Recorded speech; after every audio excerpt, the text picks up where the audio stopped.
They didn't just marry me off, they sold my life to pay a debt I didn't even create. My name is Eni, and if I'm being honest, my life was never meant to be normal from the beginning. I was born from a mistake the world never forgave. My father had an affair with my mother while he was still married, and I was the result of that affair. My mother died immediately after giving birth to me, and just like that, I became a child without a mother, and was a child nobody truly wanted. My father took me in, but I never really belonged in that house.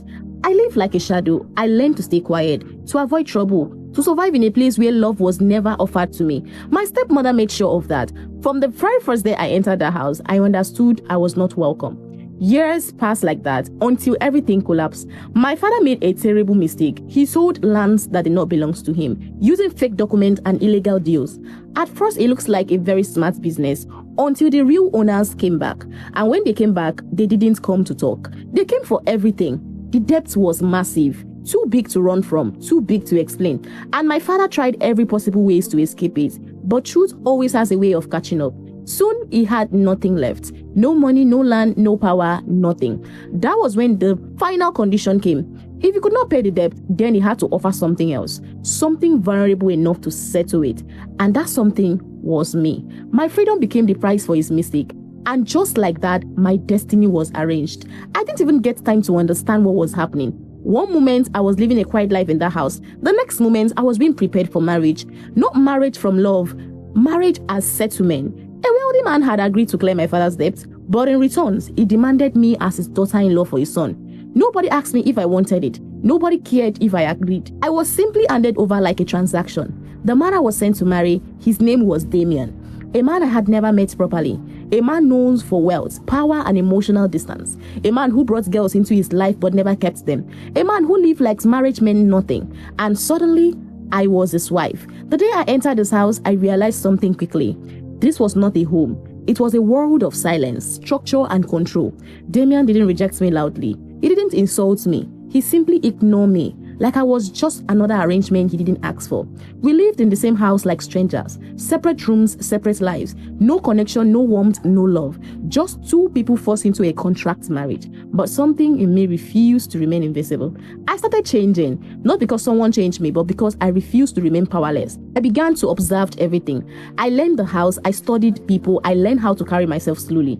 I stopped walking like someone who didn't belong, and without realizing it, I started becoming someone else. People in the house noticed, the staff noticed, even Damien himself noticed, but no one said anything. Then one day, everything shifted slightly.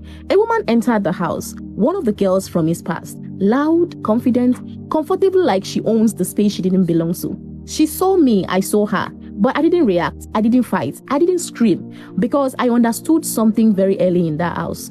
Noise is not power, control is. The next morning, I walked into the kitchen like nothing happened. Calm, composed. She followed me. She tried to provoke me, trying to remind me of my place. But I look at her and ask one simple question. Did you see the wedding picture when you entered this house? Silence followed her, because sometimes truth doesn't really need shouting. It just needs presence. From that day, something in me fully awakened. I was no longer just the girl who was sold. I was becoming something else, a woman who could not be easily broken. Time passed, and I continued building myself inside the house. Quietly and strategically. Strongly, I became disciplined, focus, control. To the outside world, I looked like a simple, elegant wife. But inside, I was learning everything. Damien started noticing the change. At first, he ignored it.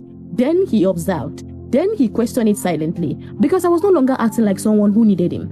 I was acting like someone who owns our space. And slowly, something changed between us. Not love yet, but awareness. Then came the moment everything started shifting. We were invited to events together.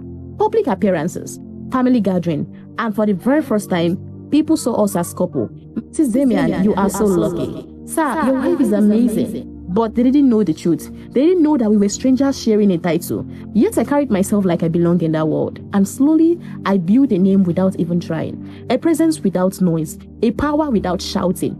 Damien started seeing me differently. Not as an arrangement anymore, but as something he didn't fully understand. Then comes the retreat. The programs, that quiet moment where life slowed down. At first, we stayed distance, but gradually the distance reduced. Then one day, I noticed him praying.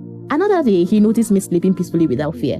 Slowly, wall begins to break, not because we forced it, but because time often softens what forced never could. And somewhere in that silence, something really started forming. Not arranged, not forced, but slowly choosing. Then one night, everything changed. We stopped being strangers under one roof. We became two people learning each other's for the very first time. He started seeing me, not as a debt setter, but as a woman who survived everything life threw at her.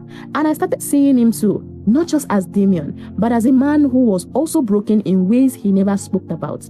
And that was where it began. Not love at first sight, but understanding at last breath. And for the very first time in my life, I was no longer just someone's arrangement. I was becoming someone's choice.